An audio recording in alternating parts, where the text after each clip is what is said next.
Antes de continuar donde nos quedamos, quería enseñarles,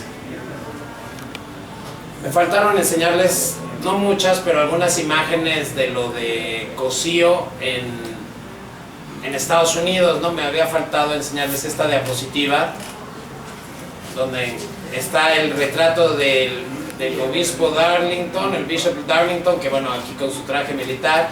Y este es el presidente, ¿cómo se llama? Woodrow Wilson. No, es el otro, ¿cómo se llama? El que hubo dos, ¿no? Eso, Woodrow Wilson o el otro, ahorita se me está yendo el nombre, pero sí, este es un presidente de los Estados Unidos. Entonces, estos dos me faltó enseñarles en cuanto a la producción pictórica de Cosío en Estados Unidos, que se acuerdan que tenemos el dato que hizo más de 200 retratos de todos estos pues, personajes importantes, ¿no?, de la vida social de los Estados Unidos, ¿no? Entonces, bueno, ya vimos cómo llega a Perú inspirado por Diego Rivera. También platicamos un poco que él está regresando a Perú cuando Perú está en medio de los movimientos universitarios, ¿no?, movimientos que inician en 1909, pero cuando él llega en 1921, acuérdense que es el momento en que Víctor Raúl Haya de la Torre, uno de los mejores amigos de Cosío, fundador de la Alianza Popular Revolucionaria Americana, se está convirtiendo, está emergiendo del movimiento estudiantil como líder indiscutible. Líder indiscutible que acaba siendo la propuesta de las universidades populares Manuel González Prada, ¿no? Y también recordábamos que Haya de la Torre es el que le recomienda a Felipe Cosío, sí, es el que le recomienda a Felipe Cosío irse a estudiar al Cusco, no en la Universidad Mayor de San Marcos como él pensaba hacerlo, ya que era su alma mater, ¿no? Entonces, hablamos un poco del papel fundamental que tuvo el rector Alberto Giesecke. Acuérdense que les contamos que fue un rector norteamericano, un rector de los Estados Unidos, pero es el que logra resolver el problema estudiantil en 1909 en el Cusco, y él es el que impone una nueva política educativa en la Universidad de San Antonio Abad del Cusco, que cuál es, todas las tesis, todas las investigaciones de la universidad tienen que intentar resolver asuntos y problemas cusqueños.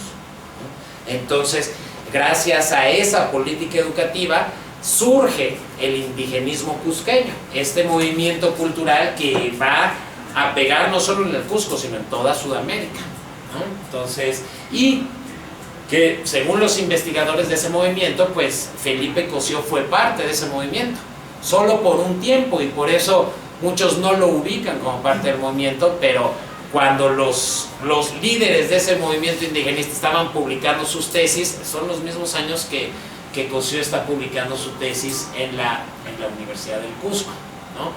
Entonces, ya nada más, esto también ya lo habíamos visto en la clase pasada. Si les interesa leer a estos autores, pues estamos hablando de Luis Valcarcel, de José Uriel García, del hermano de Valcarcel, Carlos Daniel Valcarcel, obviamente de Felipe, y el que decía que pues, lo tienen que leer, José María Arguedas, ¿no?, novelista, con sus hermosos libros Jaguar Fiesta, Los Ríos Profundos, que es el más famoso y tal vez el más bello, y Todas las Sangres, ¿no? Que les decía, un poco siempre guardando las distancias, que Arguedas es como el Juan Rulfo de allá. Digo, sí, no, pero bueno, es muy importante tener claro que Felipe está siendo parte de este movimiento, ¿no? ¿Se acuerdan que vimos esta foto aquí?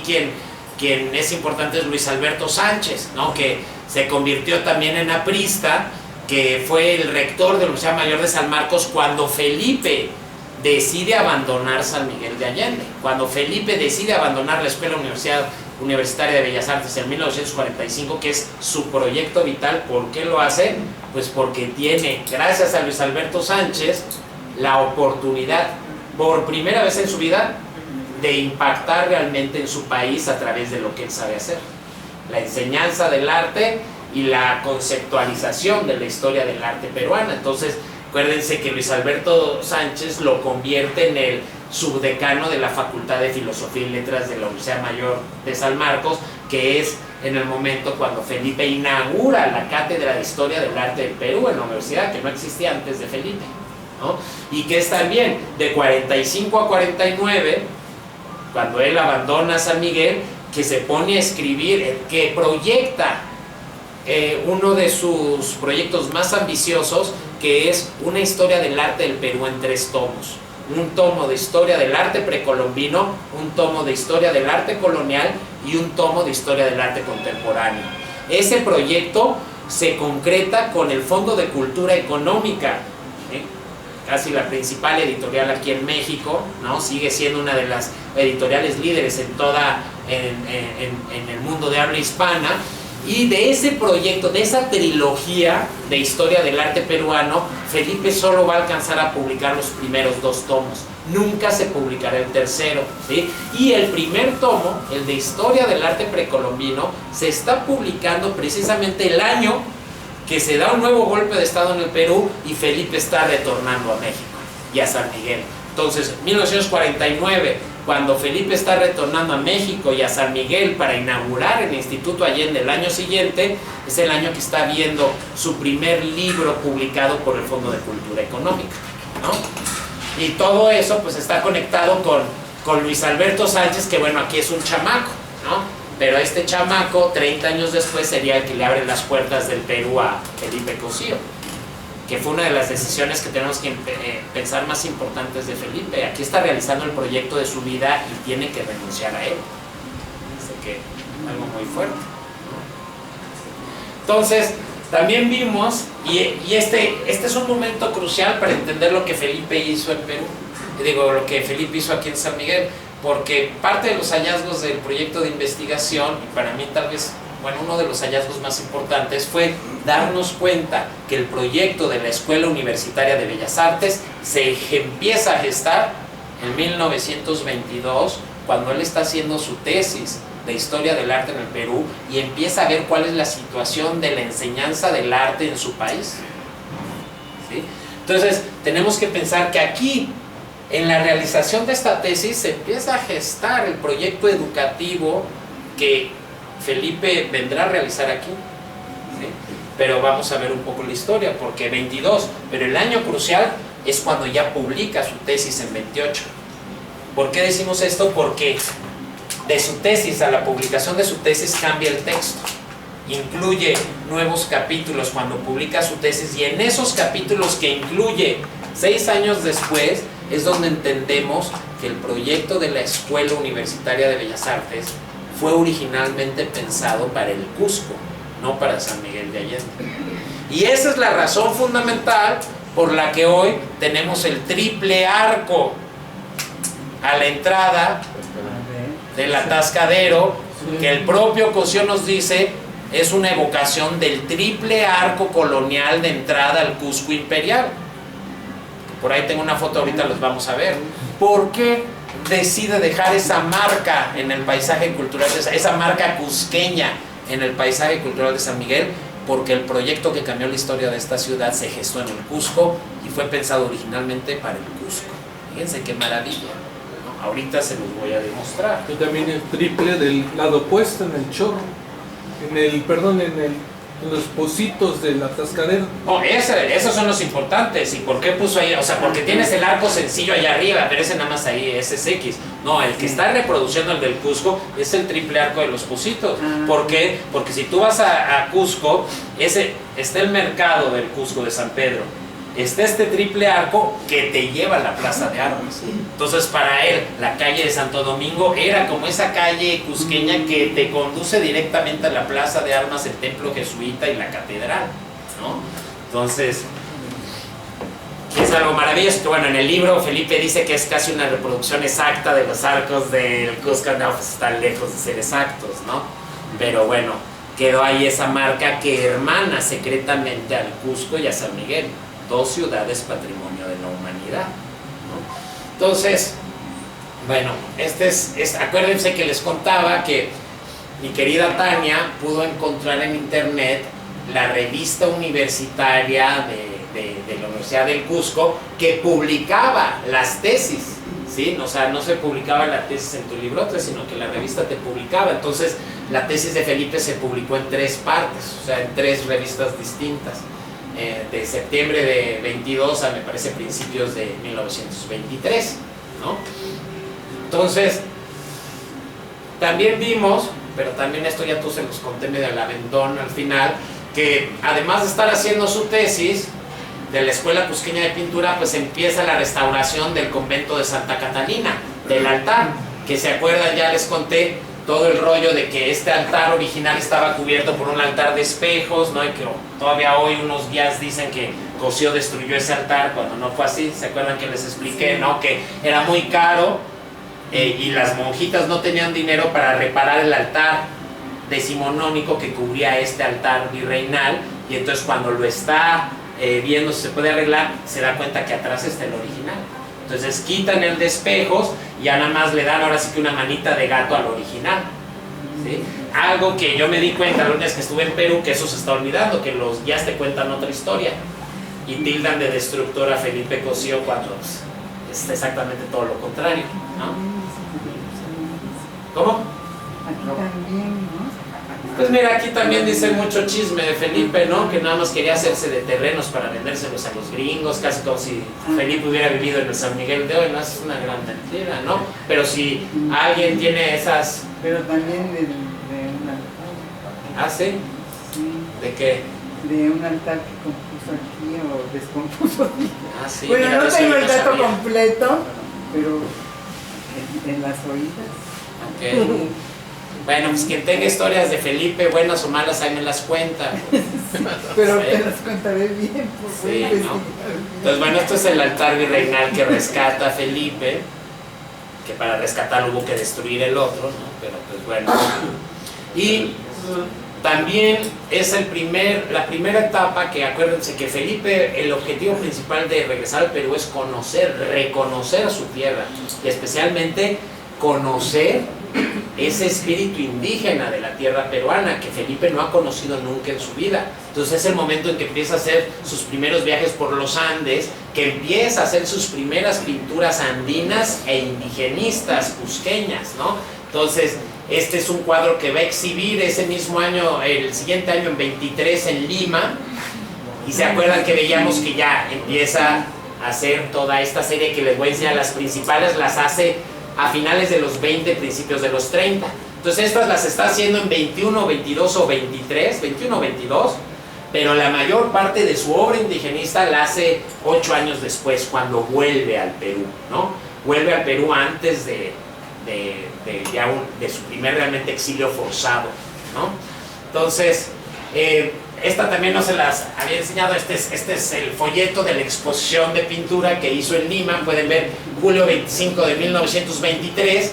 Entonces 21-22 está en Cusco, los Andes, pinta estos cuadros, y en 23 va a la capital, a Lima, y expone estos cuadros, ¿no? Obviamente acuérdense que pues él ha vivido de retratista, así como vivió en los Estados Unidos de pintar a gente famosa o gente de dinero, pues en Lima hace lo mismo, ¿no? Y aquí tenemos pues varios ejemplos, ¿no? Puros recortes periodísticos, no lo original, ¿no? Pero pues...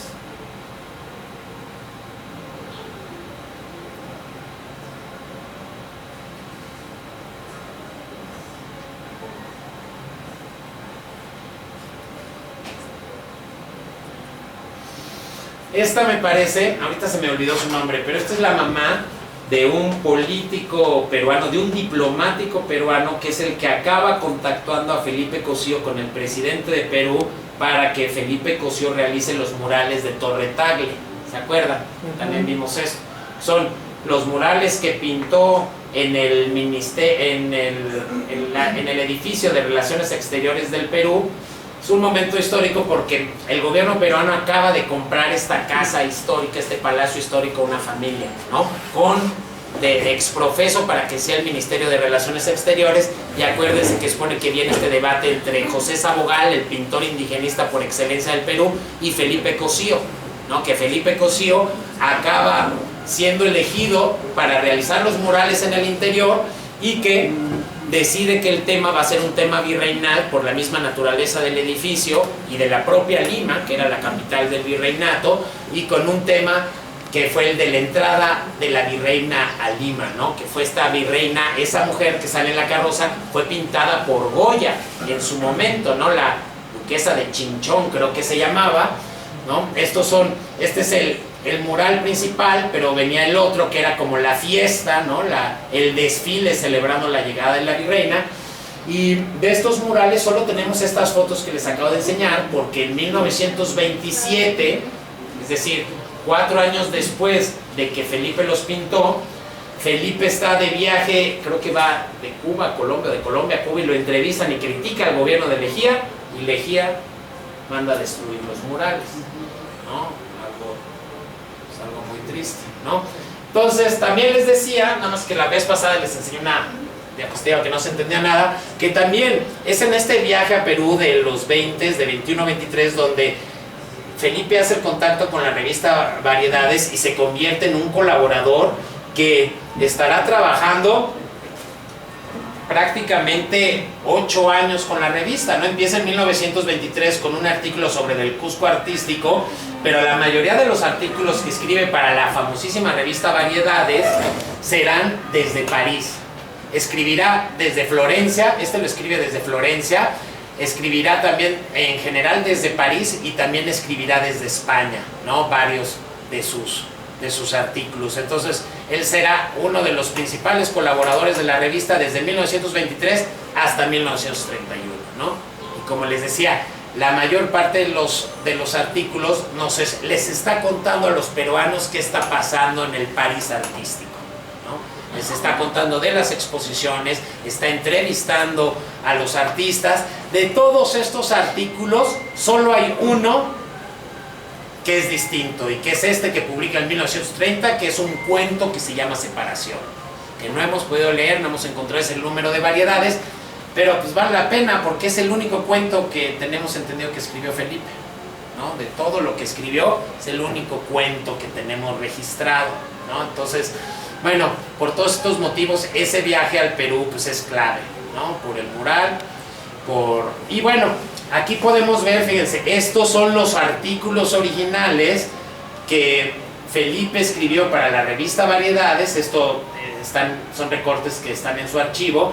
Entonces, fíjate qué interesante, por lo menos algunos de ellos, como este de Giovanni Patini y de Claude Ferrer, los ilustraba con los retratos que hizo, ¿no? Que ya les había enseñado que se me hace de sus mejores retratos, pero no les había enseñado el de Claude Ferrer. Creo que ya les había enseñado el de Unamuno, que ahorita vamos a hablar más, pero este retrato lo pintó Felipe y se lo fue a entregar personalmente a Unamuno a su departamento en París, ¿no? Acuérdense que Unamuno estaba exiliado cuando empieza la Guerra Civil Española. Él es el rector de la Universidad de Salamanca y tiene que salir de España, perseguido por el franquismo, ¿no? Entonces, este es otro de los artículos que escribió para la revista Variedades del gran escultor Burdel, ¿no? Que también estos artículos que les enseñé son importantes porque Felipe los considera de suficiente calidad como para en 1932 seleccionar varios de estos artículos de la revista Variedades y publicarlos como libro en el libro que se llamó Los Buscadores del Camino, y que ahí publica la entrevista con Gandhi. ¿Se acuerdan que también platicamos de eso y que ahorita vamos a mostrar más elementos, ¿no? Entonces, esta nos la saltamos. Entonces, bueno, parece que después de Perú 1923 viaja, parece que por hacer los murales en ese momento queda súper bien parado con el gobierno y se convierte Felipe en cónsul honorario del Perú en Filadelfia. Entonces, del Perú va a Filadelfia. Acuérdense que él está rentando su estudio en Nueva York y pues, tal vez todavía tenía la casa en Filadelfia donde vive el hermano, pero se convierte en diplomático peruano. Y esto es importante porque tenemos poquísimos datos, pero sabemos que también ejerce funciones de diplomático en Europa, en Portugal. Y parece que fue cónsul honorario hasta que habló mal del gobierno del cual él era diplomático, y pues ya destruyeron los murales y parece que ya nunca tuvo alguna posición, ¿no? Además de lo de la Universidad Mayor de San Marcos. Esto que les estoy diciendo del cónsul son datos que encontramos a cuentagotas en el archivo, ¿no? Hay una parte que él nos dice esto que les estoy diciendo, me nombran cónsul honorario, y eso era increíble para mí porque ya no tenía ningún problema en las aduanas. que un pintor que lleva cargando su obra, pues las aduanas eran un problema, ¿no? Entonces, bueno, llega a 1924 y se va a conocer Florencia, ¿no? Florencia, que también en ese momento hay una escena artística súper intensa, conoce a Giovanni Papini, este intelectual anarquista italiano, ¿no? Lo retrata, y también su retrato, que se llamó De la Florentina, este de acá, obtiene mención honorífica en la Bienal de Florencia. También es importante que es su primer encuentro en Europa con Víctor Raúl Haya de la Torre, ¿no? El fundador del APRA, ¿no? Entonces ya de Florencia se regresa a París, y bueno, ahí dice 1925, pero es un error, es 1926, ¿sí? Y lo sabemos porque hay un texto de Felipe que nos dice que este retrato de Unamuno, que fíjense qué bello, ¿no? Los molinos, o sea, es el Quijote, ¿no? Fíjense cómo su gorro se hace el casco del Quijote, ¿no? Entonces es el Quijote y los molinos de viento atrás, es maravilloso. Y ¿cómo se llama? Nos cuenta que esta fue el último retrato que pintó en el estudio que había rentado en París por los primeros años en los 20, ¿no? Entonces, este es el último retrato que pinta en su estudio, y después se va a cambiar a otro estudio del que tenemos fotografías, ¿no? Entonces dice, acá, este estudio, que ahorita no me estaba, creo que en la calle de Neuilly, pero bueno, este estudio es importante para Felipe por dos cosas. Este es el último cuadro que pinta ahí, pero también porque en el estudio de Felipe, según Felipe, otros apristas dicen cosas distintas, pero según Felipe, en su estudio en París se hace la fundación de la Alianza Popular Revolucionaria Americana, ¿sí? Según otros apristas se hace en uno de los cafés de Montparnasse, ¿no? De los que habla también Felipe. Entonces sabemos que Felipe en 1926 juega un papel fundamental en la llegada de Víctor Raúl Haya de la Torre a París, y en la reunión de todos los peruanos que estaban viviendo en París para convocarlos a fundar la Alianza Popular Revolucionaria Americana, o el Comité Aprista en París, ¿sí? Que es lo que hoy se considera como la verdadera fundación del APRA, porque a Víctor Raúl decía que simbólicamente el APRA se había fundado en la Escuela Nacional Preparatoria de México en 1924, pero hoy, si ustedes leen la bibliografía sobre el partido, la mayoría considera que la verdadera fundación del APRA fue en 1926, París, entre el estudio de Felipe y un café de Montparnasse. Pero es un momento en que la vida de los artistas intelectuales y estudiantes en París es intensísima, ¿no? Ahora, habíamos encontrado una fotografía del cuadro que hizo Felipe a Unamuno en el archivo de Felipe, pero nos fuimos a buscar al archivo de Unamuno en la Universidad de Salamanca, y resulta que nos encontramos la carta manuscrita de Felipe, la carta que le da a Felipe cuando le entrega el cuadro, y que dice: señor don Miguel de Unamuno Gendaya, maestro, me he permitido interpretarlo en el retrato adjunto, una palabra suya me sería cara, suyo admirador, Cosío del Pomar, ¿no? Qué elegante. Fíjense la hoja, que bella, ¿no? Y fíjense aquí el monograma de Felipe Cosío del Pomar, ¿no? Se fijan, allá hay una F, una C, una P, ¿no? Felipe Cosío del Pomar, ¿no? Esta carta, la original, está en España, en la Universidad de Salamanca. Entonces, como he tratado de mostrarles a lo largo de estas clases, es impresionante la información que hay de Felipe en otros archivos, ¿no? En el de el gran Unamuno, en el de artistas peruanos, ¿no? En el de aquí de Vicente Lombardo Toledano, que jugó un papel fundamental en toda la política de los 20, 30, 40 en México. También hay documentos de Felipe, ¿no? Ahora, aquí conseguí una mejor foto, porque yo tenía nada más esta, fíjense, aquí lo padre es que nos dicen quiénes son, ¿no? Pero fíjense, esta es una comida de la Asociación de Estudiantes Latinoamericanos en París. Es una comida donde se reúnen pues los líderes de toda Latinoamérica, y entre ellos ahí está Felipe Cosío. Este es Felipe Cosío, ¿no? Este es Miguel Ángel Asturias, tal vez lo han escuchado, pues es un premio Nobel de Guatemala, ¿no? Por ahí está Carlos Pellicer, el poeta mexicano, pero están parte de los fundadores del APRA, ¿no? Que esto es en septiembre de 1926, ¿no?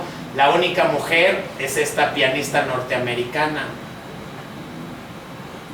voy a leer un poco, fíjense. En la fotografía inédita que acompaña estas líneas, que captó la celebración de la AGELA, la Asociación General de Estudiantes Latinoamericanos, es del 15 de septiembre de 1926, Día de la Independencia Centroamericana, que además era casi la mexicana y de muchos países, ¿no? 15 de septiembre, por eso están haciendo esa comida, porque se están celebrando las independencias de América. Fíjate qué interesante, ¿no? Y entonces nos dicen más o menos quién está. Está Miguel Ángel Asturias, Aníbal Quijano, Fortul, Martel, Cárdenas, Castro, Maribona, Barbaguilata, Yubadán, ya mencionados en relación a la organización estudiantil. Aparecen el caricaturista salvadoreño Toño Salazar, el poeta mexicano Carlos Pellicer, los guatemaltecos José Arzú, escritor y cónsul de Guatemala en París, Jorge Luis Arriola, Ricardo Álvarez Orantes y Horacio Polanco Rodríguez, estudiantes de medicina, Alfredo Valle Calvo en leyes, así como David González y Juan Marbés. La única mujer presente era la pianista británica Sandy Parker, ¿no? Entonces, es un momento en que Latinoamérica se está encontrando a sí misma en París, y a través de quienes, los estudiantes, no los líderes políticos y demás, los estudiantes, pero resulta que todos estos muchachos van a jugar un papel crucial en sus países, ¿no? Y parte del tema que se discutió en esa comida fue eso, cuál era el papel de los estudiantes en sus países, ¿no? Más allá de apoyar a uno o a otro gobierno, ¿sí? Entonces, bueno, ese año, antes de pasar a Argel, ese año tenemos que pasar que es importantísimo para Felipe, porque imagínate, bueno, está pintando el cuadro de Unamuno, está siendo miembro fundador del APRA, ¿no? Está siendo parte de la Asociación de Estudiantes, pero también en 1926 es la primera vez que viene a México, es la primera vez que viene a San Miguel de Allende. O sea, ese Felipe es el que visita por primera vez San Miguel en 1926, en ese relato precioso de su libro donde dice, pues es un pueblo de ensueño. Ahí es donde Felipe queda prendado de San Miguel, según él mismo, en 1926, que viene a San Miguel con Roberto Lebelier, diplomático argentino que fue embajador de Argentina en muchos países, y que por datos del archivo de Felipe y datos del archivo de otra artista peruana, sabemos que Felipe mantuvo una relación de muchos años con este argentino con el que conoció México por primera vez, Roberto Lebelier, ¿sí? Entonces, es el año donde Felipe conoce por primera vez México, y por algo, en la revista Variedades este año, su artículo es sobre una exposición de arte mexicano, que no estoy seguro, aquí van a tener que confiar en mí, pero es una exposición que él ve en la Ciudad de México, cuando viene. Se llega a la Ciudad de México y después se va a San Miguel. Entonces también, la primera vez que Felipe escribe sobre arte mexicano es este año, el primer año también que pisa tierra mexicana. En el inicio de la Guerra Cristera. En pleno inicio de la Guerra Cristera, exacto. Entonces ya ahora sí vamos. Entonces, pero, ¿sí? No, recuerdes por favor aumentar los números y los nombres. ¿Cuáles? ¿Aquí? No, antes, antes. Bueno, es la última vez que lo hago, ¿eh? Sí, por favor. Tomen foto en chinga. 10 años haciendo la presentación y ustedes la tienen en 5 minutos, muchachos. No, está bien, pídanme que me regrese, está bien. Ahora sí ya llegamos. Entonces, pero bueno, esta época es difícil de rastrear porque nos damos cuenta que Felipe está de un lado al otro. O sea, parece que es alguien que está viajando en estos tiempos en avión, pero todos los viajes los hace en barco, ¿no? O por tierra, ¿no? Pero pues es el momento que hace este importante viaje a Argel y Túnez, que ahorita también no tuve el tiempo suficiente, pero tenemos fotos de Felipe en Egipto, de este viaje. O sea, aquí pongo Argel y Túnez, pero tenemos en las pirámides de Egipto, ¿no? Y es este mismo viaje. Nada más que hoy no se los voy a poder enseñar. Será para en 10 años que volvamos a hacer un curso como este. No, pero fíjense, a mí me sorprendieron estas pinturas, ¿no? O sea, cómo era capaz de asumir distintos temas, aunque no cualquier pintor lo hace, ¿no? Y con tal flexibilidad. Y bueno, como siempre la tragedia de lo que les enseño, pues no los podemos ver a color, ¿no? Pero bueno, tiene su etapa africana, tiene toda una serie de cuadros africanos, ¿no? Y estos son de los pocos que conocemos. Ahora, la otra vez, uno de ustedes hablaba de lo de la Sociedad de Artistas Católicos en París, ¿no? Aquí está la orden de San Juan de Letrán que le dio el Papa Pío XI, ¿no? O sea, digamos que no cualquiera tampoco, ¿no? Ya llevamos 2 condecoraciones, ¿no? Una, la orden portuguesa esta que le dieron en Brasil, y la segunda orden que le da es por ahí de 1928, 29 o 30, por haber fundado la Sociedad de Artistas Católicos en París, que lo que querían hacer es que, pues cuando están todo el clero en París se está dando cuenta de lo que está pasando con el arte en París, pues empiezan a hacer una reflexión que, pues, probablemente dentro del catolicismo no se le ha dado el lugar que han tenido los artistas para comunicar la verdad cristiana, ¿no? Imagínense siglos de arte católico, ¿no? Y entonces Zuluaga, pintor español, invita a Cosío a ser el secretario, Zuluaga el presidente, Durrio, el amigo, el escultor, como tesorero. ¿Y cuál era el objetivo de la Sociedad de Artistas Católicos en París? Ayudar a los artistas católicos que llegaban a probar suerte a París, ayudarlos, tratarles de dar una habitación, si no tenían dinero, darles de comer y demás. Trataron de hacer también varias exposiciones, pero en medio del surgimiento del avant-garde parisino, pues la sociedad no tuvo mucho éxito, ¿no? Y a los pocos años ya, digamos, se tuvo que cerrar. Pero pues fue un esfuerzo, ¿no? Que fue más que nada de pintores españoles, Zuluaga y Durrio, Cosío apoyó, y pues por haber hecho esa sociedad, pues el Vaticano le dio esta orden. Y tenemos que pensar que esto fue muy importante en San Miguel, ante los conflictos con el padre Mercadillo, que estaba saboteando todas las acciones que estaba haciendo la escuela, como por ejemplo cuando tiraron la primera estatua de Allende, nada más porque la habían hecho los estudiantes para el aniversario del 4º centenario de la fundación, ¿no? Entonces fue hasta que, y los panfletos que mandaba hacer Mercadillo, ¿no? Diciendo que pues, estaban pervirtiendo a la sociedad sanmiguelense, los estudiantes norteamericanos y comunistas y demás, ¿no? Hasta la fecha la derecha sigue hablando de comunismo sin saber qué es comunismo, ¿no?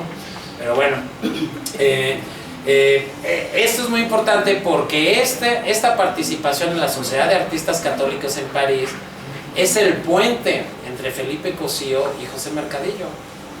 Y esto es muy importante porque esa conversación y ese abrazo de Acatempan fue lo que permitió que la escuela ya se aceptara por toda la sociedad sanmiguelense. Acuérdense que al principio hubo enfrentamientos, ¿no? ¿Sí? Entonces,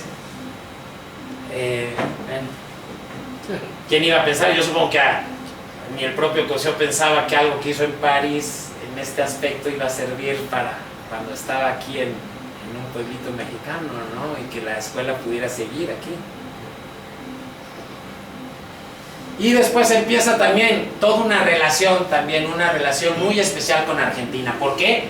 Porque descubren a Cosío en Argentina, porque si revisamos los papeles que hay en el archivo nos damos cuenta que la mayor parte de las veces que él va a Argentina es invitado por intelectuales, ¿no? Por artistas argentinos. Entonces estuvo varias veces en Argentina entre 1928 y 1932. Son 4 años que está teniendo una relación intensísima en Argentina, tan intensa que lo acaban invitando a dar este curso en el Colegio Libre de Estudios Superiores, que era uno de los principales colegios, ¿no? ¿Y quién asiste a este curso en Buenos Aires? Nada más y nada menos que José Vasconcelos. Se convierte en estudiante de Felipe Cosío, ¿no? Y ese fue uno de los momentos donde Felipe aprende de Vasconcelos lo que fue la revolución educativa aquí, además de lo que ya sabía que le había platicado Víctor Raúl Aya de la Torre, ¿no? Entonces en 32 imparte este curso sobre teorías de pintura contemporánea. Ahí es donde asiste José Vasconcelos, y ese curso se publica como libro en 34, ¿sí?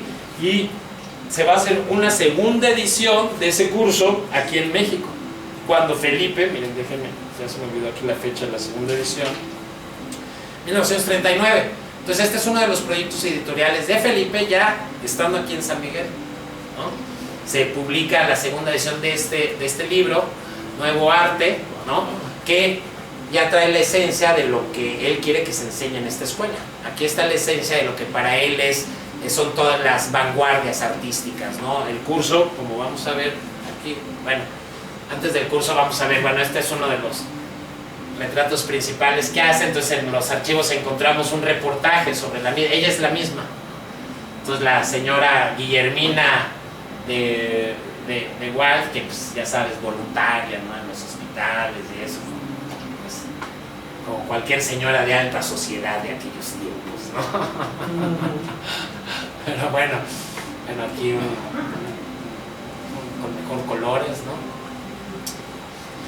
Y bueno, pintura colonial, procesos, sí. Entonces, 28, primer viaje, ¿no?, a Argentina. 32 va a regresar, ahorita retomaremos, ¿no? Pero entonces, 28 regresa de Argentina a París, y es un momento muy importante porque algo que también casi nadie sabe es que se doctoró en la Sorbona de París, ¿no? Desgraciadamente no tenemos prácticamente información al respecto, tenemos referencias de amigos o demás, y alguna también referencia de Felipe, pero entonces lo que estamos viendo es que en la Sorbona se está doctorando prácticamente con la misma tesis que se doctoró en el Cusco, con algunos cambios, que creemos que son los cambios que vemos ya en la publicación final. Entonces, con la misma tesis que hace en 1922 en el Cusco, se vuelve doctor en la Sorbona de París, nada más que en la Sorbona de París esa tesis se llamó El dibujo y la pintura de los antiguos peruanos en el Cusco. Fíjate, ¿no? Entonces ya tiene doctorado en la Universidad de Cusco, doctorado en la Sorbona, ¿no? Y ese libro final, ya del doctorado de la Sorbona, se va a publicar como Pintura Colonial Escuela Cusqueña, primero en París y Madrid 1928, y después en Cusco en 1929. Yo conseguí esta edición, entonces ahorita déjenme ver si es la primera o la segunda. 1928, sí, es la primera, ¿no? Entonces, es muy interesante ver la diferencia entre el texto de su tesis de 22 y este texto. Son sutiles diferencias, pero clave para entender el proyecto que hizo aquí en San Miguel de Allende, ¿no? ¿Y quién le está publicando en Cusco? Pues el mismo editor de la revista universitaria, H.G. Rosas, ¿no?, que fue un importante editor en el Cusco. Pero bueno, ahora fíjense la portada del libro. Esta Virgen es la Virgen, este es obviamente un cuadro colonial, pero es la Virgen colonial en el que él se va a inspirar para hacer un vitral que gana un premio en el Salón de Otoño en París y que después va a instalar en la iglesia de Santa Catalina. Ahorita se los voy a enseñar. Pero lo que quiero dejar claro es cómo él siempre está interconectando todas las distintas facetas de su trabajo. Está haciendo una historia del arte, pero las obras que está estudiando las utiliza como base para hacer su arte indigenista del siglo XX, ¿no? Entonces, bueno. Entonces, fíjense, este es el índice de la tesis de 1922 y este es el índice del libro de 28. ¿Cuál es la gran diferencia? El capítulo inicial y el capítulo final, ¿no? Fíjense cómo en su versión final decide agregar una introducción sobre la ciudad del Cusco y después una conclusión que también es sobre el Cusco moderno. Esas dos adiciones son claves porque la gran diferencia entre este libro y este libro viene en el último capítulo. ¿Y cuál es la propuesta crucial que hace y que cambia de 22 a 28? Ahorita vamos a ver, ¿no? El cambio fundamental en el último capítulo del Cusco moderno es un cambio de enfoque en cuanto al resurgimiento del Cusco artístico. Cosío propone la instalación de una escuela de bellas artes en el Cusco, donde se trabaja en la creación de un arte de los pueblos indoamericanos, siguiendo el ejemplo de la escuela mexicana liderada por Diego Rivera. La idea de la Escuela de Bellas Artes del Cusco es el germen de la Escuela de Bellas Artes en San Miguel de Allende. ¿Y por qué está proponiendo el cambio? Porque aquí no soy claro, está proponiendo el cambio de la Escuela de Bellas Artes. ¿Por qué? Porque la Escuela de Bellas Artes del Perú residía en Lima. Y dice, es un grave error. Lima no tiene las condiciones para inspirar el arte, ni tiene la historia que tiene el Cusco en cuestión del arte local, ¿no?, indígena. Entonces dice, tenemos que cambiar esta escuela de arte y dejar de estar siguiendo los modelos europeos y tenemos que empezar a encontrar nuestro verdadero arte, ¿no? Pero no solo dice eso, dice más, porque él cuando está pensando en arte, está pensando en un concepto de arte muy amplio, donde incluye lo que para muchos otros serían artesanías, ¿sí? Y esto es clave para entender la escuela de San Miguel de Allende. Fíjate. Bueno, el Cusco moderno, ¿viste? Al Cusco pertenece a esta escuela tanto por lo propicio del medio ambiente cuanto por el derecho de tradición, ¿no? Cuando está justificando por qué se tiene que mover la Escuela de Bellas Artes de Lima al Cusco, ¿sí? Ahora, obviamente la idea de su Escuela de Bellas Artes está totalmente basada en lo que ya hemos hablado de Diego Rivera, y esta es la idea, ¿no? Fíjate, esta es una cita de Cosío, de su tesis, ¿no? Una de las primeras cosas a que debe entender todos los esfuerzos de los cusqueños es hacer trasladar al Cusco la flamante y ya caduca Escuela de Bellas Artes, que solo entonces podría enorgullecerse con el título de nacional. Para Cosío la escuela en Lima no es ni siquiera nacional porque no ha encontrado el arte peruano, nada más están copiando las tendencias que vienen de Europa, ¿sí? Y entonces al Cusco pertenece esta escuela tanto por la propicio del medio ambiente cuanto por el derecho de tradición. En el Cusco podría desarrollarse la pintura peruana propiamente dicha. ¿Y cuál es la idea de la pintura peruana propiamente dicha de Felipe Cosío del Pomar?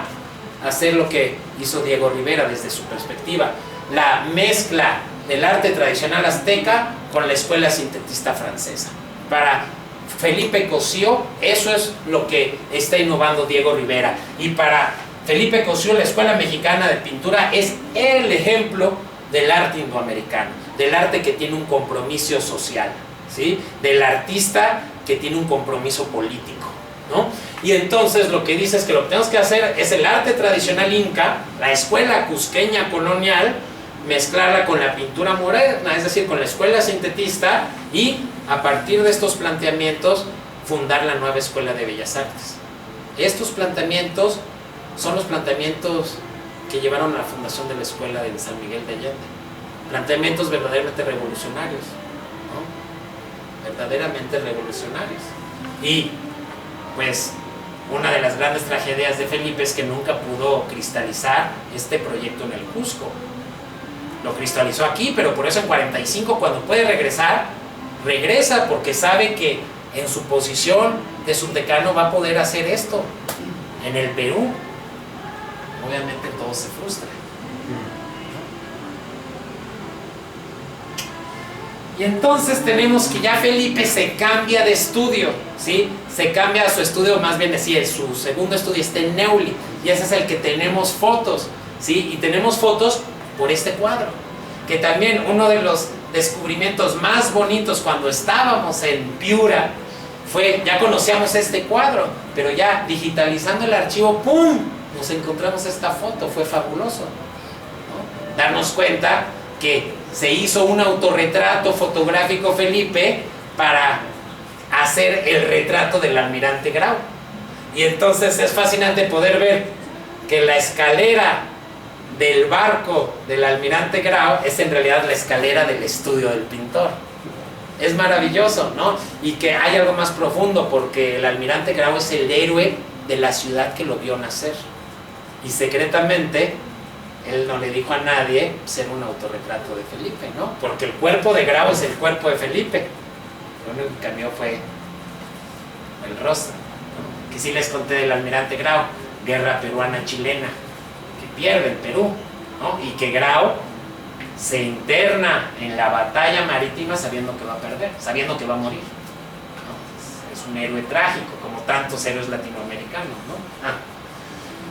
Pero pues, así como 10 años antes va con la intención de retornar y reconocer su país, especialmente hablando del Perú indígena, en 1929 empieza este proyecto de esta pintura con la idea de retornar a la tierra que lo vio nacer, no a Perú, sino a San Miguel de Piura. Y desde que hace el cuadro tiene la idea clara que este cuadro va a ser un regalo para el pueblo que lo vio nacer, ¿sí? Regalo que va a poder concretar 3 años después de haber realizado el cuadro en 1932, y que se convierte en el gran evento de Piura. O sea, toda Piura se para porque llega su hijo ilustre Felipe Cosío del Pomar a regalar el cuadro del héroe local, ¿no? Y realmente tenemos unas crónicas preciosas de cómo Piura se paró, ¿no?, a la llegada de Felipe Cosío. Pero antes de eso, Fíjense qué maravilla, tenemos estos artículos de la revista Variedades que hemos estado platicando, una fiesta en un estudio. Entonces ahorita les voy a enseñar de cerca las fotos del segundo estudio en París de Felipe, donde organizó una fiesta con motivo de haber terminado el cuadro que les acabo de enseñar. Y lo interesante es que vamos a ver una foto de su hermana, la que se casó con Juan Belmonte el Torero, y también vamos a ver la foto de la nieta de Grau. Invitó a la nieta del héroe a que viera el cuadro de su abuelo, ¿no? Entonces, bueno, fiesta peruana en París. Esta es la biblioteca de su estudio, detalles del comedor Luis XIV. Ya estaba la buena vida, ¿no? Una vista del estudio de José del Pomar. Fíjense, este tapanco es a donde lleva la escalera de la foto que él sale como almirante, ¿no? Hay varios invitados a la fiesta. Esa es mamá mía. Ya sé, yo pensé en eso. Y pues ya vemos el grupo de invitados. Vemos a Cosío, según yo Cosío sería este, pero no se ve muy bien. Y fíjense, aquí no podemos saber cuál es la hermana, pero esta es la hermana del señor Cosío del Pomar con otros compatriotas. No saben si la hermana es esta o esta. Yo digo que ha de ser esta, pero quién sabe. Por algo seguramente pusieron a la hermana ahí junto al traje de torero, pues porque era la esposa de Juan Belmonte, ¿no? Y aquí está el cuadro recién terminado con la nieta del personaje pintado, ¿no? La Es nieta grande, del almirante es Grau. grande la pintura. Es enorme, y lo vimos cuando fuimos a Piura. Todavía está en Piura. Pensé que era algo así. No es un cuadro, y casi todos los que les he enseñado son cuadros de a de veras. Sí, es un cuadro que sí logramos que lo restauraran, ¿verdad? ¿Qué pasó? Porque sí llegamos y el cuadro decía, no manches, o sea, póngale algo de interés, ¿no? Porque sí realmente fue muy triste ver cómo pues Felipe entregó todo su legado para suscitar algún proyecto de fuerza artístico en Piura, y pues las burocracias, ¿no? Siempre lo que hacen, ¿no? Entonces está abandonado. Y no pudimos ver algunos otros cuadros que están en una colección de un banco muy importante del Perú, pero sabemos que también estaban en restauración, ¿no? Pero no hay nadie allá que esté, a ver señores, no, hay que hacer esto, oigan, hay que rescatar esto, ¿no? Tienes que regresar. Entonces, y este es el vitral, fíjense, este es el vitral de la aparición que según yo sigue hoy en Santa Catalina de Cusco, el que le decía que ninguno de mis amigos guías del Cusco ha podido meterse y tomarme una foto y mandármela, pero bueno, gana una mención honorífica en el Salón de Artistas Franceses en mayo de 1929 y es donado y bendecido en Santa Catalina de Siena, Cusco, el 1 de marzo de 1930, ¿sí? Es la misma Virgen de la portada de su tesis. Es esta y esta son la misma. Vamos a esperar al campanario. Entonces fíjense la versatilidad, ¿no? Porque por un lado está haciendo un vitral, que también es el único vitral que le conocemos. Por otro lado, con este retrato se consolida en París como uno de los grandes retratistas franceses, ¿sí?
Sea su primer cuadro indigenista y andino que presenta en Europa, ¿sí? Fíjense qué bello, ¿no? ¿Sí? Aparte, cualquiera que haya estado en los Andes es una imagen típica, ¿no? O sea, ¿o no, Tania? ¿Esa es ya como expresionista? Pues no sé, tal decir mejor, probablemente, ¿no? Así como que está retomando un poco, ¿no? Bueno, y como paisajista, como este cuadro, los lleva a Europa y no sabes si la aceptación que tiene el... Pues mira, aquí en el Salón de Otoño no sabemos, pero este artículo que no he leído seguramente nos dice la reacción, ¿no? Sabemos que él puso mucha energía en hacer que las pinturas indigenistas llegaran a Europa, pero no, esta es la única vez que intenta llevarlos a París. Después de esto empieza su época madrileña. O sea, los últimos años en Europa no estuvo en París, Felipe, se va a Madrid y dona pinturas indigenistas al Museo de Arte Contemporáneo de España, fíjate, que no he podido confirmar si siguen, ¿no? Y en 34 su exposición indigenista más importante en Europa la hace en Madrid. Ahorita te voy a enseñar una foto, ¿no? Entonces, parece que por lo menos en Madrid tuvo algo de éxito. En París no sé, fíjate. Sí. Pero lo que sabemos es que donde expuso principalmente lo indigenista fue en Madrid. ¿Sí? Entonces, miren, en París, fíjate, esto es Salón de París 1931. Pues estos son los retratos por los que se está haciendo famosísimo, ¿no? Y ves, si a blanco y negro se ve que son interesantísimos, imagínate a color, ¿no? Mira este fragmento. Mira este a color, no es uno de los pocos a color que ahí ves, ¿no? Fíjate. Este se me hace muy bueno, ¿no?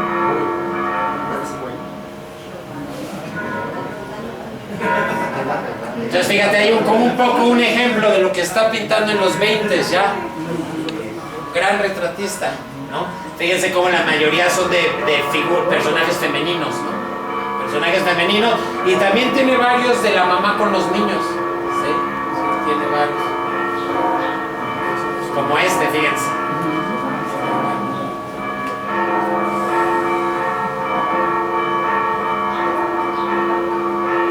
Fíjense, este lo pinta en Roma, 1929.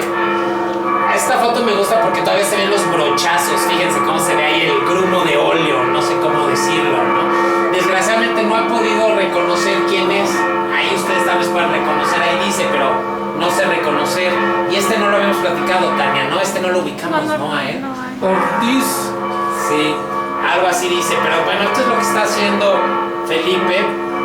Fíjense este, qué interesante. Este se ve como de mitología griega o algo así, ¿no? O sea... Y bueno, llegamos finalmente a otro de los temas clave de Felipe Cosío, que es la vida y obra de Paul o Pablo Gauguin, ¿no? Entonces primero vamos a empezar con que a Felipe siempre le gustó decir que tenía un parentesco lejano con Gauguin, vía el tío de Flora Tristán. ¿Quién es Flora Tristán? La abuela de Gauguin. Y le voy a cambiar, pero no se preocupen, ahorita lo voy a regresar, pero vamos a ver, porque a mí me intrigó mucho, a ver cómo que pariente de Gauguin y de Flora Tristán. Entonces, en esos años que estábamos leyendo todo lo de Felipe, alcanzamos a encontrar esta relación a partir de los textos de Felipe. Nos dice, o sea, Flora Tristán es la abuela materna de Gauguin, y su tío Pío Tristán fue el último virrey del Perú, ¿sí? Y de Pío Tristán, último virrey del Perú, proceden 4 familias de las familias acá de Perú, ¿no?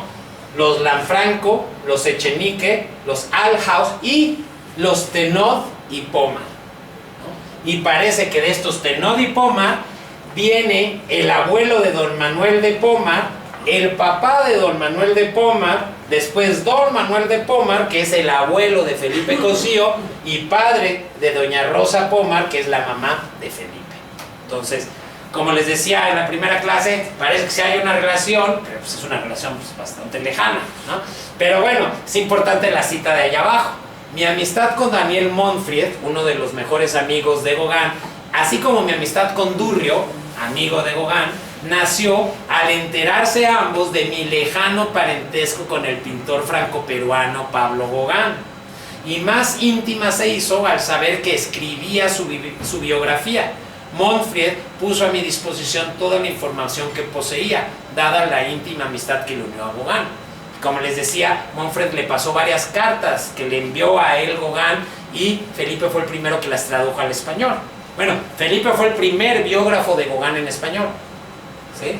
Entonces, bueno, tenemos que recordar que clave para entender la relación de Cossío con Pablo Gauguin es la amistad con el español Paco Durrio, ¿sí? Ya platicamos de Durrio, gran escultor, pero que fue amigo íntimo de Gauguin, es el que hereda todos los cuadros de Gauguin cuando Gauguin muere. Entonces, los primeros cuadros de Gauguin que ve Felipe Cossío es en el estudio de Paco Durrio, ¿sí? Y después Paco Durrio lo lleva al estudio original de Gauguin en la calle de Vercingetorix. Y Felipe escribe un artículo sobre el estudio de Gauguin en esa calle para la revista Variedades, ¿sí? Ahora, ¿cuándo hace la exposición homenaje? También el mismo año de 1926, que ya vimos que es cuando pinta a Unamuno, cuando se cambia de estudio, cuando se funda el APRA, cuando viaja a México por primera vez. Y además está organizando la primera exposición de Gauguin en París después de su muerte. Imagínate, o sea, no para Felipe Cossío del Pomar, ¿no? Entonces, se inaugura la exposición homenaje a Gauguin el 17 de diciembre, ¿sí? Desde 1891 que no se hace una exposición del artista en París. Tanto Daniel de Montfil como Cossío, cada uno da una conferencia sobre el pintor franco-peruano y Felipe hace el catálogo ilustrado de la obra y en ese catálogo ilustrado escribe la primera biografía de Gauguin que él escribe. O sea, su primer experimento de escribir la vida de Gauguin viene en ese catálogo, ¿no? Ahora, todavía más importante para San Miguel, en esa exposición Felipe adquiere 4 cuadros de Gauguin. ¿Y por qué es importante para San Miguel? Porque 2 de esos cuadros llegan aquí a San Miguel. 2 de esos cuadros estuvieron colgados en las casas de San Miguel. ¿Hasta cuándo? Hasta que decide que va a vender esos 2 cuadros. ¿Para qué? Para comprar el rancho Atascadero. Entonces esto es algo fascinante que me impresiona que en San Miguel nadie platique más. Que ese rancho Atascadero se compró y ese triple arco que evoca el Cusco se pagó con lo que Felipe obtuvo de 2 pinturas del gran maestro Pablo Gauguin. Fíjate qué grueso, ¿no? O sea, no es cualquier cosa. Digo, hoy a Gauguin lo critican mucho pues porque tal vez abusó de las niñas en las islas del Pacífico Oriental y eso, pero bueno, más allá de eso, pues es uno de los artistas que reformó el arte, ¿no? Y desde nuestra perspectiva hay una cierta evocación de Gauguin en varias obras de Felipe, ¿no? Esta es una obra de Felipe, ¿no? Esta de acá arriba, esta es una de Gauguin, ¿no? Muy diferentes, pero hay cierta evocación. Y desde nuestra perspectiva es muy probable que ese viaje al Amazonas también haya sido de una u otra forma inspirado en los viajes a Tahití de Gauguin, ¿no? A buscar esa naturaleza salvaje, ¿no? Que Gauguin le encuentra en Tahití y Felipe lo encuentra el joven Felipe lo encuentra en el Amazonas, ¿no? Y bueno, ¿por qué llegamos a este punto? Pues porque después de su tesis publicada en 1928 y 29, la segunda obra que publica Felipe al mismo tiempo en París y Madrid es este libro, ¿no? El arte y vida de Pablo Gauguin, 1930, primera biografía de Gauguin en español, ¿no? Excelente libro ilustrado, ¿no? Esta es la edición original, es excelente edición, ¿no? Pero Felipe va a seguir trabajando el tema de Gauguin porque esta es una vida y obra de Gauguin como para el especialista, por decirlo así. Va a llegar un momento y a través de su encuentro con el empresario Martin Tho, que Martin Tho lo va a llevar a escribir una biografía novelada de Gauguin. Pero eso se nos va a contar un poquito más adelante, ¿sí? Esa biografía novelada es la que se llamó El hechizo de Gauguin, ¿sí? Entonces, bueno, aquí ya vimos la posible relación de Cossío del Pomar. Bueno, en sus archivos encontramos un artículo de aquellos tiempos sobre el homenaje rendido en París a Gauguin.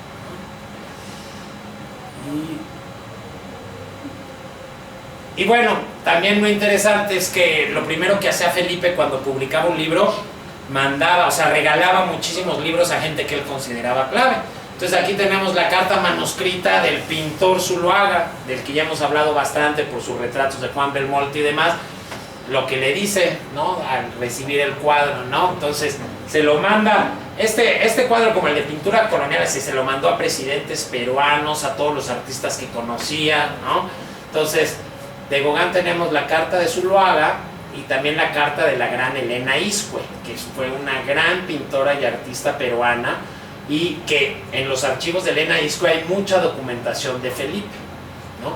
Que era Elena y su hermana, ahorita se me olvidó el nombre, por eso dice la carta, hemos tenido el gusto, porque vivían juntas las hermanas, ¿no?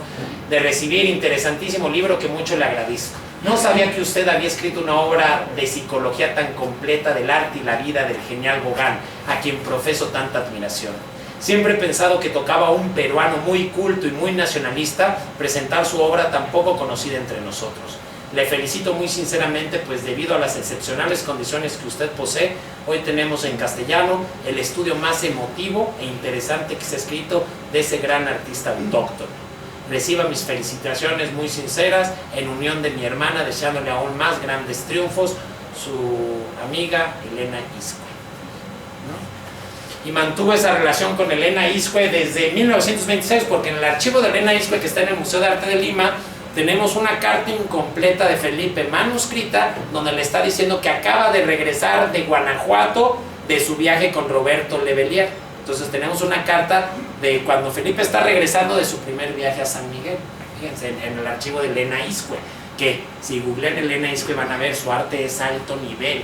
Y aparte ella con su hermana lo que hizo es que no solo se quedó en el arte, sino empezó a hacer diseño de ropa, diseño de muebles con diseños prehispánicos, incas, ¿no? O sea, lo que Felipe quería hacer aquí, la Bauhaus latinoamericana, bueno, una de sus amigas estaba ya trayendo diseños del pasado indígena prehispánico del Perú al arte y la moda actual, ¿no? Esa fue Elena Iscue, que fíjense también aquí su anagrama, igual que el de Felipe, ¿no? Se ve que estaba de moda, ¿no? Así de, son las iniciales de Elena Iscue. París, 1931, ¿no? Y bueno, pues ya tenemos que regresar al mural, porque ¿dónde? Es casi un hecho que todavía está este vitral en esta ventana, ¿no? Pero es la ventana que todavía ninguno de mis colegas guías cusqueños puede ir a tomar una foto por adentro. Ahora, vamos a retomar esto porque, pues, como les dije, se inspiró en la Virgen Cusqueña, ¿no? de la pintura de la Escuela Cusqueña de Pintura, que usó de portada, ¿sí? La Virgen de Belén, que usó de portada para su libro, pero la transforma con un pequeño detalle, ¿no? ¿Y cuál es ese pequeño detalle? Lo que está abajo, ¿no? Entonces está la Virgen de Belén, fíjense, aquí está la comparación, la misma comparación. Pero ¿cuál es la diferencia? Lo que agregó Felipe Cosío en la parte de abajo, que aquí no se ve, que es algo muy poderoso y se me hace bellísimo. Que incluye a la pareja de quechuas venerando a la Virgen con un ángel frente a ellos, pero lo más importante es lo que está escrito en quechua abajo. Ama Yuya, ama Sua, ama aquella, ni mentiroso, ni ladrón, ni perezoso. Los tres principios éticos base de la vida quechua inca en tiempos prehispánicos, ¿no? Los principios éticos, ni mentiroso, ni ladrón, ni perezoso. Ama Yuya, ama Sua, ama aquella, ¿no? Entonces, integrando esa raíz prehispánica con la raíz colonial de la Virgen en un vitral del siglo XX, evocando lo que estaban haciendo los muralistas mexicanos, ¿no? Obviamente, él muy consciente de los límites técnicos que siempre tuvo, ¿no? Que el propio Felipe lo señala en sus textos. Y pues, estas fotos de los Andes, ahí está Felipe, fíjense, está Felipe en una zona arqueológica, porque estas columnas impresionantes, pues es alguna zona arqueológica en los Andes. Fíjense qué maravilla de foto, ¿no? Este es de su archivo. Pero es prácticamente, parece ser que finales de los 20, principios de los 30, es el momento más intenso en cuestión de viajes por el Cusco, y de donde surge la mayor parte de su obra indigenista, que ahorita vamos a ver. Esta se va a tardar porque es muy pesada, ver si... Eso, aquí. Entonces, ya se me olvidó, tendría que haber puesto una diapositiva cada una para que las pudiéramos ver a detalle, pero esta es la recopilación que tenemos de sus obras indigenistas, ¿no? Fíjense qué interesante. Ahora, fíjense, esta es una trilogía del mismo personaje.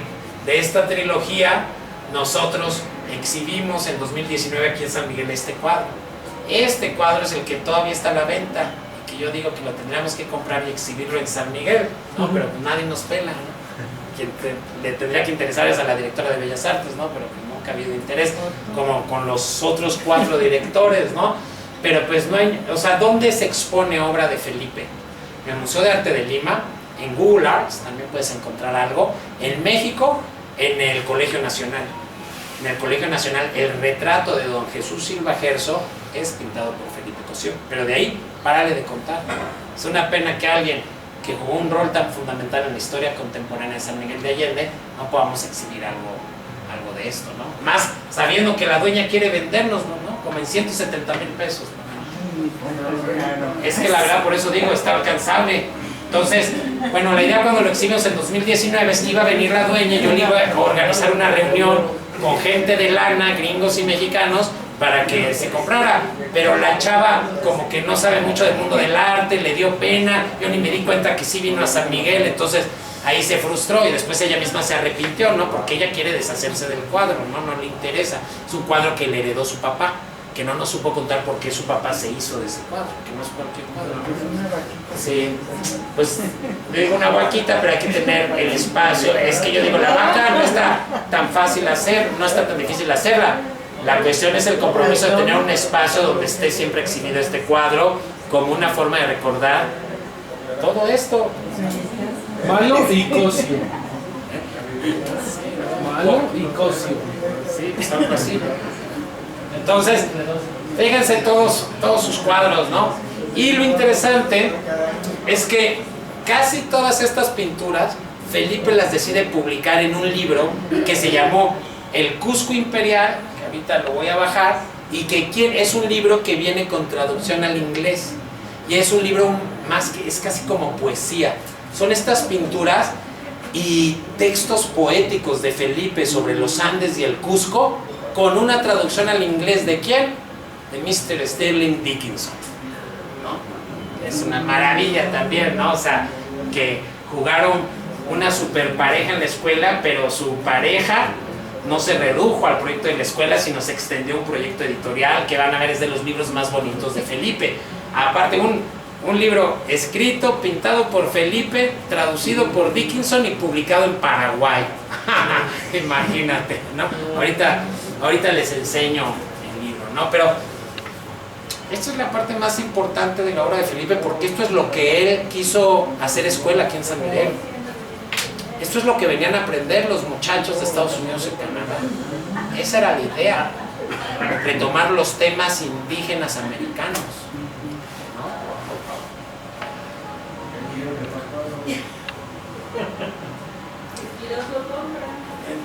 ¿Cómo? ¿Sí? Ah, pues bueno, pues hay mi comisión del 25% y mañana te lo traemos. No, para nada, no, pero... Sí, ahorita creo que ya me dijo que lo iba a subir un poco, pero yo no. No, 170,000 pesos, 200,000 pesos.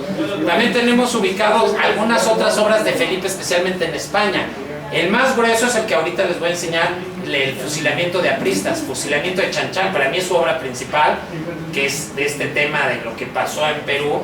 Y ese cuadro lo tiene el nieto de Felipe en España y lo quiere vender. Lo tiene ahí guardado en sus autos y lo quiere vender. No manches. Ese cuadro es, vas a ver, ahorita se los voy a enseñar. Entonces miren, nada más aquí. Es muy importante nada más tener en claro la importancia que tiene el Cusco en la obra de Felipe, ¿no? Entonces, bueno, su doctorado es allá, restaura Santa Catalina, su pintura indigenista viene directamente inspirada del Cusco y los Andes, ¿no? Bueno, escribió varios artículos relacionados con el Cusco, ¿no? Bueno, su tesis en la Sorbona es sobre el dibujo y la pintura en el Cusco, ¿no? Bueno, su libro publicado en 1928, bueno, El vitral de la aparición, en 30-31 hace su tercer viaje al Cusco. ¿Qué más? Y bueno, de 32 a 35 estará haciendo exposiciones de las pinturas que vimos, no solo en Madrid, sino también en Sudamérica, por lo menos en Buenos Aires y Montevideo también. Y bueno, expondrá algunas también en Estados Unidos. Esto lo sabemos porque en varias de las postales de sus pinturas indigenistas tenemos una pintura de esas indigenistas que la postal nos dice que está en el Museo de Harrisburg, Pensilvania, que se acuerdan que es donde vivió. Entonces también expuso sus cuadros indigenistas allá, ¿sí? Después es en 1949, es decir, cuando regresa a San Miguel para fundar el Instituto Allende, cuando el Fondo de Cultura Económica le publica El arte del Perú precolombino, que es tal vez su libro más bello, ¿no? Imagínate el fondo ilustrado así a alto nivel.